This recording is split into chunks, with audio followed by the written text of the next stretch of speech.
Bonjour à toi. Alors, une vidéo aujourd'hui sur arrête de méditer.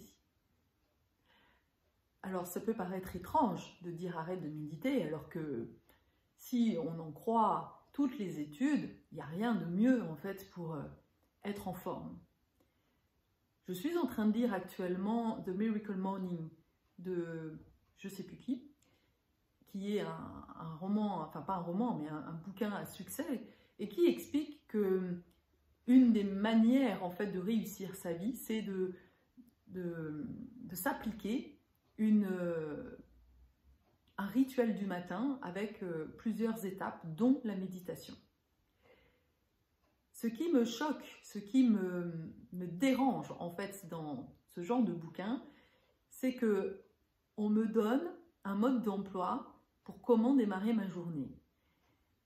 Et en jour d'aujourd'hui, alors qu'on est sans arrêt contraint de faire des choses ou de ne pas faire des choses, voilà, tu dois te vacciner, tu dois porter un masque, tu dois faire ci, tu dois faire ça, je crois que ce genre de méthode est complètement contraire à ce vers quoi nous devons aller.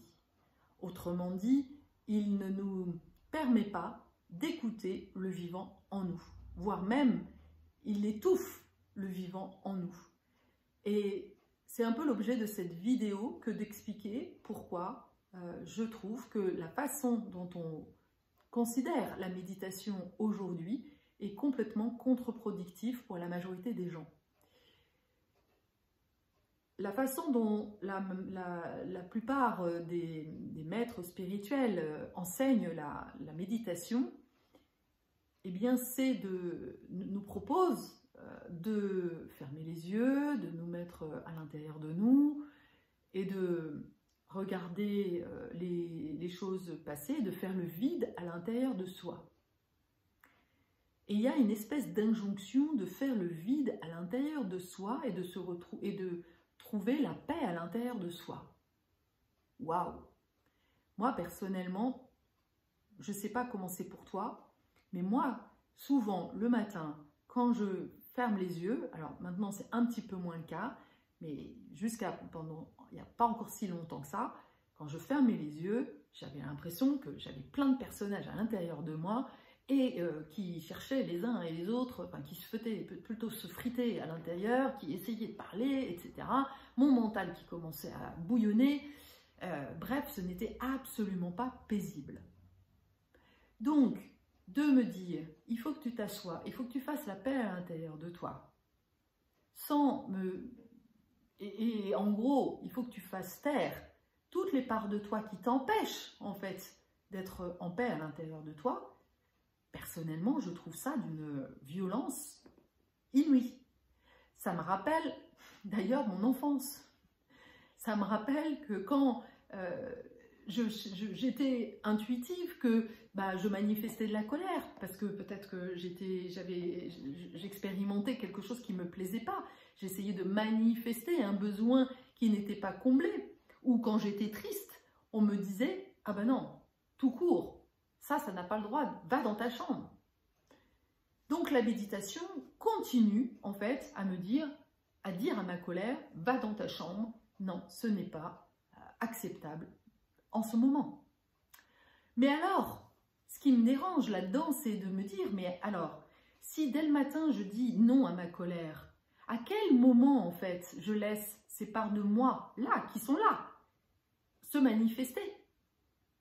À quel moment je donne de la place en fait à ces émotions qui sont bien vivantes à l'intérieur de moi et qui d'ailleurs ne sont pas forcément le fruit de passé, mais peuvent être, et ça c'est une information super importante, surtout pour les hypersensibles, peuvent être en fait une espèce de miroir de ce qu'il y a autour de moi. Parce qu'il faut savoir que l'hypersensible, quand il ne vibre pas à la bonne fréquence, quand il ne vibre pas la joie, il devient une éponge. Et c'est ce qui fait aussi d'ailleurs qu'on est très empathique, c'est qu'on ressent souvent l'émotion de l'autre, peut-être même mieux que la nôtre. Donc, si je ressens de la colère, que je la prends à l'intérieur de moi, eh bien ça va modifier en fait ma fréquence vibratoire, mon énergie. Ça va en effet activer la colère en moi si je n'ai pas appris à faire autrement.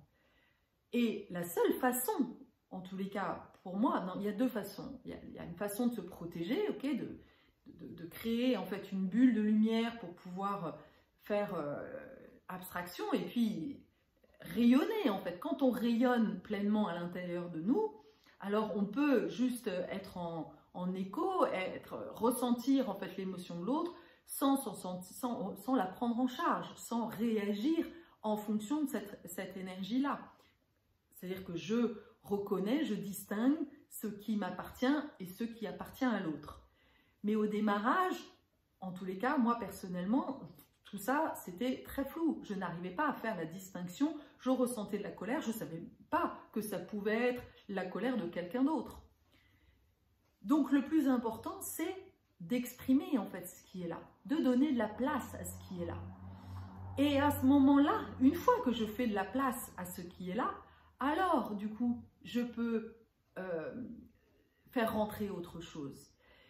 Et d'ailleurs, la méthode des 5 rythmes, de la danse des 5 rythmes, apporte une clé super intéressante, une alternative par rapport à cette méditation qui, en gros, nous invite à jouer la même note pendant 5, 10, 15, 20 minutes, 30 minutes, etc. Et du coup, quand j'ai l'énergie de la colère à l'intérieur de moi, si je ne peux pas la jouer le matin, eh bien, ou voilà, pendant mon rituel, eh bien, forcément, je vais trouver une stratégie, mon inconscient, évidemment, ça ne sera pas conscient, mais mon inconscient va trouver une stratégie pour manifester ce qui est là à l'intérieur de moi. Et c'est comme ça qu'on va, de manière complètement inconsciente, activer des conflits pour pouvoir manifester la colère qui a besoin d'être manifestée. Ok, bingo. Oui, sauf que en fait, en faisant ça, après, tu te fais harakiri parce que tu culpabilises de dire non mais je voulais pas en fait faire ça, je voulais pas réagir comme ça. Mais oui, en réalité, ton animal intérieur, ton tigre intérieur qui était en colère, eh bien, il se manifeste, il va réagir. Tu n'es plus dans l'action, tu es dans la réaction. Et moi, en tous les cas, peut-être qu'il y en a d'autres qui y arrivent grâce à la méditation, mais moi, en tous les cas, ce n'est pas la méditation qui m'a permis de passer de la réactivité à l'action. Non, c'est justement en accueillant toutes les parts de moi au fur et à mesure, en voyant d'où elles viennent et en les transmutant et en voyant en les mettant en action ailleurs. Mon énergie de colère, revenons à cette belle énergie de colère. Eh bien, derrière l'énergie de colère, il y a une énergie vitale, il y a une énergie sexuelle, il y a de la joie, il y a quelque chose qui demande à se manifester, il y a vraiment un pouvoir créateur immense. Mais tu comprends bien que si tu n'apprends pas à mettre cette énergie au service de quelque chose de positif, et là, pour le coup, tu vas avoir besoin de ton mental, eh bien, tu laisses ta colère s'exprimer à tire-larigot, un peu comme un tigre fou qui sort de sa cage sans comprendre ce qui lui arrive. Et du coup, eh bien, c'est double peine, parce que, 1, tu culpabilises d'avoir été en colère, et 2, eh bien, tu es en colère parce que tu n'arrives pas à atteindre tes objectifs, tu n'arrives pas à être celle que tu veux être. Ça va demander beaucoup de détermination et ça va te demander d'aller vraiment dans les profondeurs, comprendre en fait l'énergie de la colère et encore une fois l'exprimer pour lui permettre d'avoir une autre utilité en fait. En ce qui me concerne, c'est en trouvant l'origine en fait de ma frustration et de ma colère qui réagissait de manière très instinctive, que j'ai pu l'utiliser à bon escient, que j'ai pu la transmuter en énergie créatrice. Mais tant que je n'avais pas trouvé l'origine, en fait, ce qui me mettait en colère, eh bien, il y avait une petite fille à l'intérieur de moi qui était très en colère et qui se manifestait parce qu'elle avait besoin, en fait, qu'on s'occupe d'elle. parce qu'elle avait besoin qu'on prenne soin d'elle, qu'on lui dise, voilà, qu'on lui apporte en fait tout le soin, toute la protection, la sécurité dont elle n'avait pas vécu. Pour comprendre ça, il faut avoir conscience que notre inconscient prend 95% de notre espace vital. C'est-à-dire que notre inconscient nous gouverne à 95%, gouverne nos pensées et gouverne nos actes. En réalité, on est piloté par notre tigre intérieur. Voilà. Et ça, c'est vraiment important d'en avoir conscience. C'est pas quelque chose que l'on voit souvent en développement personnel. On préfère nous montrer que non, on est des lumières, on est des déesses, on est magique. On nous fait croire en fait que nous, les hypersensibles, on est parfait parce qu'on est hypersensible, parce qu'on est empathique. Alors du coup, tu dois accepter en fait et reconnaître tout ce qui est bien dans l'hypersensibilité. Je suis désolée de te le dire, mais tu as beau être hypersensible, tu es comme tout le monde. Tu as un côté ombre et un côté lumière. Et c'est justement en mettant beaucoup d'amour en fait sur toutes les parties de ton ombre, de tous tes mécanismes en fait intuitifs, archaïques, j'ai envie de dire, que tu vas enfin pouvoir vraiment sortir de cette colère et embrasser toutes tes parts de toi. Et c'est pour ça que j'aime en fait la danse des 5 rythmes, parce qu'elle me permet justement à moi, dès le matin, de pouvoir aller danser avec tous les personnages à l'intérieur de moi. Celle qui est voilà juste tout super douce, qui est en connexion avec l'invisible, voilà la petite fée. Celle qui est aussi en énergie, le staccato, celle qui donne une direction, le côté plutôt yang, celle qui est engagée, celle qui est déterminée. Et puis il y a aussi la part qui est de chaos. Le chaos, c'est un peu le fou à l'intérieur de nous. La petite fille qui a besoin de faire n'importe quoi, qui a besoin de rigoler, qui a besoin de se lâcher, qui a besoin de lâcher tous les codes, tous les carcans. Et puis, il y a le côté lyrique, c'est le côté joie, en fait, celle qui est complètement en divin, la perchée, en fait, on peut l'appeler comme ça. Et puis, ensuite, celle qui va, elle, complètement être en mode style, le mode super tranquille, super doux, parce que, justement, elle aura traversé un petit peu, elle aura fait ce chemin, en fait, elle aura accueilli toutes les parts d'elle, et à ce moment-là, oui, à ce moment-là, je peux rentrer en méditation parce que j'aurai accueilli toutes les parts de moi et c'est à la fin que du coup, je peux prendre le temps de voir un peu comment tout ça a bougé, quelle sensation ça a. Et je vois que quand je fais des ateliers de danse, à la fin, il y a vraiment un vrai changement entre le début. J'arrive, je suis en colère, je suis énervée, j'ai plein de trucs dans la tête et à la fin, et ça peut durer parfois un quart d'heure ou 20 minutes ou 2 heures, voilà, selon le temps que l'on a, mais en ayant joué en fait toutes les parts de moi qui avaient besoin de s'exprimer, les colères, les manifestations, etc., c'est là où du coup je peux trouver vraiment la paix à l'intérieur de moi. En tous les cas, moi, c'est mon mode d'emploi à moi. C'est ma méditation à moi, bien spécifique, et c'est celle que je t'invite d'essayer, voilà, comme alternative. Si toi non plus, tu ne prends pas ton pied à rester juste en tailleur ou je sais pas où, assise, à juste fermer les yeux et à regarder à l'intérieur de toi et à suivre ta respiration, si toi aussi ça te gonfle comme moi, eh bien, c'est une autre façon de vider sa tête. Parce que alors quand on danse, on est en plus, le bénéfice de la danse, c'est qu'en plus, on va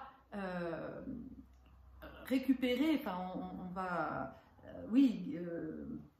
vibrer à des fréquences justement en fonction des musiques que l'on passe en fait. Et c'est ça qui va faire que l'on va harmoniser.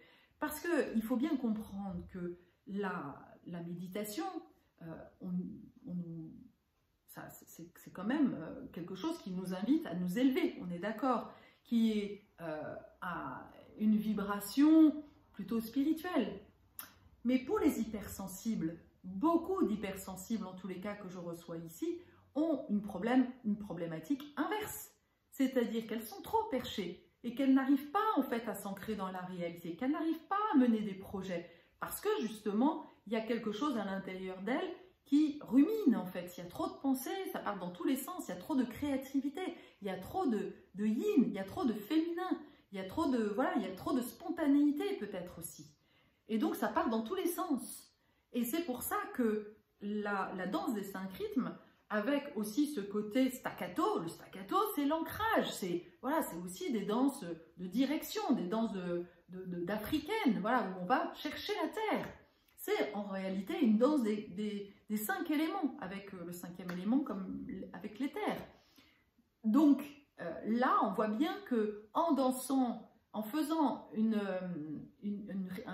routine, voilà, je cherchais le mot depuis tout à l'heure, la routine en fait matinale, eh bien avec les 5 éléments, eh bien là forcément tu vas trouver ton harmonie à l'intérieur de toi.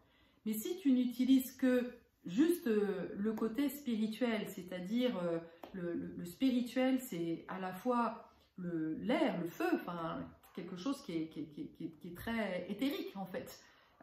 Eh bien, c'est pas ça qui va t'aider concrètement dans ton business à avancer. C'est pas ça qui va mettre de l'ordre en fait dans ta tête. Au contraire, ça va ne faire que accentuer le côté mental en fait. On te dit, en tous les cas pour moi, on dit que la méditation permet de faire le vide, mais en réalité, une fois que j'arrête la méditation, eh bien, toutes les pensées qui étaient là, eh bien, elles reviennent au galop et elles reprennent en fait leurs droits. Alors que l'enjeu, c'est justement voilà, d'accueillir tout ce qui est là et c'est ton corps qui va te guider. En tous les cas, encore une fois, c'est ma méthode à moi, donc j'avais envie de la partager et pour que si toi aussi, tu n'es pas fan en fait de la méditation, tu te sens un peu moins seul, voilà. Eh bien, bonne expérimentation, bonne aventure avec les 5 énergies. Et puis je te dis à bientôt. N'hésite pas à mettre tes commentaires, à t'abonner sur la chaîne et à me dire si tu as expérimenté en fait cette danse des 5 rythmes, comment ça a dansé à l'intérieur de toi, qu'est-ce que ça t'a fait. Et puis, n'hésite pas à me donner tes coordonnées si tu veux t'inscrire en fait dans la newsletter que je vais bientôt remettre à jour. Tu peux me contacter à bienvenue@differentiel.fr pour me donner ton mail et faire partie de celles qui vont bénéficier d'une newsletter avec justement des playlists ou des outils très concrets pour pouvoir eh bien, traverser 2022 et réaliser enfin tes objectifs de 2022. À bientôt!